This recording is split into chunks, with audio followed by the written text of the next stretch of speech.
Alors, je suis avec la Dream Team, donc Fred et Tom. Vous avez fait le tour des conférences et un peu des premiers exposants sur ce premier jour. Mon Fred, qu'est-ce que tu as vu d'intéressant dans les conférences? J'ai vu des trucs super bien sur la réalité augmentée avec Christian Sander qui vient d'Australie, du Magic Vision Lab. Il nous montrait déjà que la réalité augmentée s'était énormément développée par rapport à la réalité virtuelle, ce depuis l'arrivée des mobiles, en fait, des mobile devices, tu vois. Donc, Ouais. plus il y a de mobile devices, plus il y a de possibilités de faire de la réalité augmentée. Avec l'arrivée de la Kinect, ça a été encore l'explosion pardon. Des applications. Voilà, des applications. Lui, il disait, qu'est-ce que j'ai besoin pour faire de la réalité augmentée? J'ai besoin de trois choses: savoir où je suis, donc que je sois traqué dans l'espace, Ouais. savoir où est la caméra, donc la caméra virtuelle, la caméra réelle, traquer les éléments du réel et après les remapper pour faire apparaître des choses supplémentaires dessus, quoi. Voilà, donc lui, il Et très bien ton interface mobile analogique. N'est-ce pas, hein? Pas mal, ouais. On n'a pas encore les iPads qui vont avec sur le salon, tu vois. Monsieur les financeurs, à votre bon cœur. Voilà, donc lui, il me faisait la séparation entre indoor et outdoor, donc intérieur, extérieur. Et il disait qu'à l'intérieur, tout était résolu, il n'y avait pas de problème avec l'arrivée de la Kinect et des applications open source, Kinect Fusion, etc. Il n'y avait plus de problème, on traquait sans problème et après... Donc sur un périmètre, on va dire, de 10 mètres. 10 mètres, un petit peu moins peut-être en fait. C'est pour un environnement vraiment intérieur, donc genre 10 mètres carrés si tu veux, quoi. C'est l'optimal, on va dire. Et après en outdoor, il y a plusieurs applications qui ont été développées comme Navtech de Nokia et on arrivait à faire des trucs plutôt pas mal aussi. Lui, il se concentrait sur l'état des choses, il fait ça depuis super longtemps, bien avant l'arrivée des smartphones, bien avant l'arrivée de Kinect. Et il arrivait à faire du tracking super sympa. Voilà. Sinon, qu'est-ce qu'on avait d'autre? Ah oui, il bossait beaucoup sur... ok, on a un tout petit écran, on a énormément d'informations à afficher. C'est comme on a un énorme monde et on a une tout petite La visualisation des interface. données. Voilà. Et donc, comment on va faire ça? Il est revenu sur un taf de 1981 qui bossait sur, ok, mettre en évidence la vision focus et la vision contextuelle, la vision globale. Et donc, il disait, ok, on va faire pareil, on va dans notre petite interface, dans la rue, je cherche un ATM, je cherche un distributeur. Et donc, je vais voir, ok, il n'y a pas le distributeur là. Et donc, chercher le distributeur, on va tordre l'environnement qui va être créé dynamiquement, en fait, par différents moyens.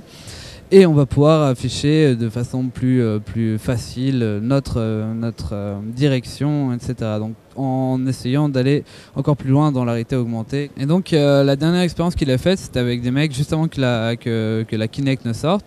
Il a fait avec des mecs qui étaient des cadors du domaine. Il a fait une expérience où la personne voit ses mains qui brûlent à travers un écran.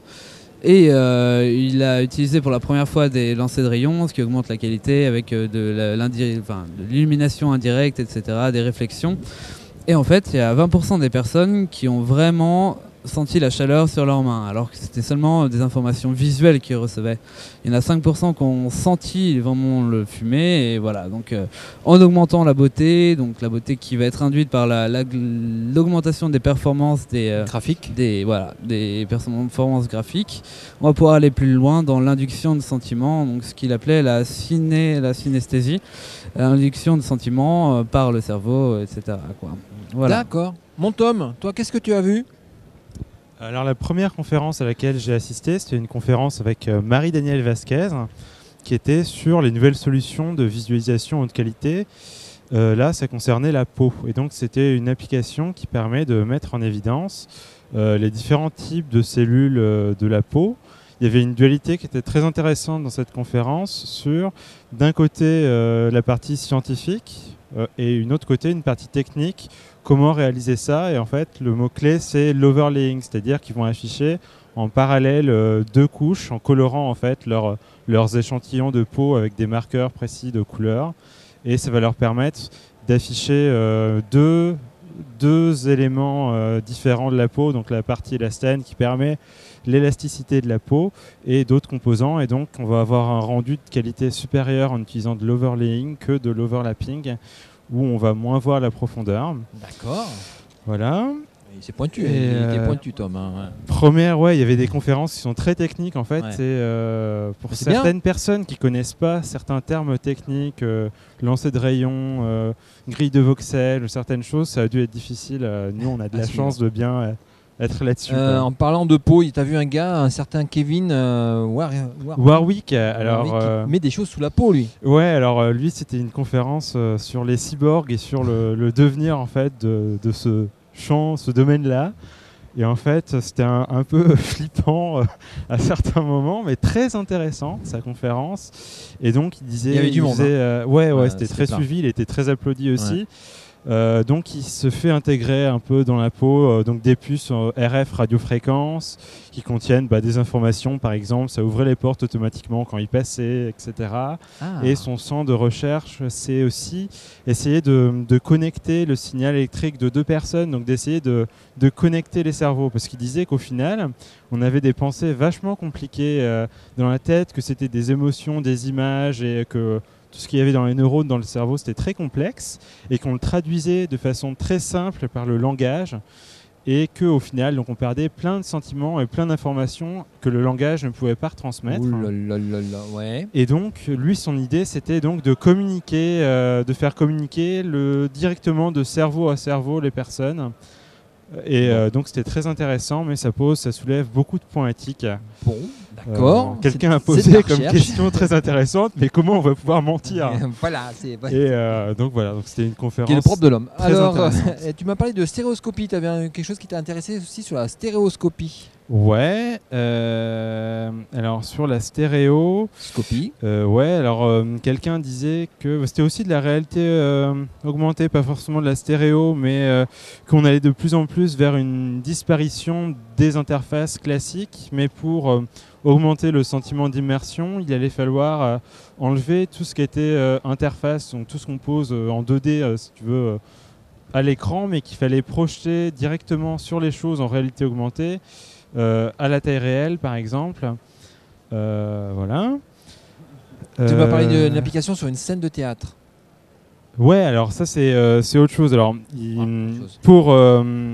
c'est l'augmentation en fait des performances permet de ne plus connaître a priori, par exemple, la scène dans laquelle on va faire de la réalité augmentée, mais va permettre d'afficher les objets l'un vers d'autre, c'est-à-dire d'utiliser de l'occlusion, enfin l'occultation en français, mais de faire de l'occlusion en anglais, c'est-à-dire de mettre les éléments l'un derrière l'autre. Quand on fait de l'AR avec des trackers, des fois en général, on ne sait pas trop si on doit placer devant, derrière, etc. des objets qui sont dans la scène. Et en utilisant le champ de profondeur qui sont stockés dans la carte graphique, on va pouvoir déterminer, peu importe la scène sans la connaître, où placer l'objet qui est augmenté, quoi. Et dernière question que je voulais vous poser, s'il y avait un truc dans la journée que vous avez retenu, un stand, une image, une manip, une techno? Ouais, moi c'est le stand de Unity, une application de stéréo avec Unity qui va pouvoir, en fait c'est une application qui permet d'intégrer plein de hardware différents, plein de devices différents en tracking, en stéréo, etc. et de l'interfacer dans Unity, et ça je pense que ça pourrait nous servir pour notre on a fait projet. un petit reportage là-dessus. Ouais, on a fait un petit reportage. Cherchez sur YouTube. Et c'est très intéressant. Et toi Fred? Le standicap, définitivement. Bon, il n'est pas chauvin du tout. Pourquoi Le t'as pas mis handicap. le beau t-shirt violet, Fred? Je l'ai perdu. Je t'ai donné hier? Je l'ai perdu On va ce te matin. greffer des trucs parce qu'il a perdu. Enfin bref, on va pas te raconter l'histoire, l'appareil photo, le GSM, la totale. On a vu la compétition étudiante qui commence. Ils commencent à développer pendant 30 heures d'affilée une application de réalité augmentée. Donc voilà, ils sont déjà en train de suer parce qu'il fait super chaud ici. Voilà, donc on fera un petit point, je pense. Je sais pas si on fait un événement spécial pour ça, et on verra bien. Ça. Voilà. Bon bah à demain les gars. À demain, Battier. Monsieur Battier. Monsieur Battier.